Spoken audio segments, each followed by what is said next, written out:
গরিবের সংসার, ঘরে তো বেশি চালও নেই, শাকসবজি তো কিছুই নেই। কি করব আমি এখন?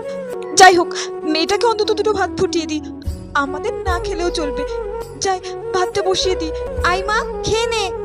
মা, খেতে দাও, খুব খিদে পেয়েছে। আমি তো জানি আমার মনটার খুব খিদে পেয়েছে, সেই সকাল থেকে কিছু খাসনি, খিদে পাবে না? এই তো মা, এক্ষুনি ভাত দিচ্ছি। আজকে কি রান্না করেছো মা? নে মা, খেয়ে নে। মা, আজও শুধু ভাত? হ্যাঁ রে মা, আজও শুধু ভাত। আজকের মতো একটু কষ্ট করে খেয়ে নে মা, আমি তোকে কাল ডাল রান্না করে দেবো। কালকে তুমি আমাকে ডাল রান্না করে দেবে? সত্যি মা? তাহলে আমি খেয়ে নিচ্ছি।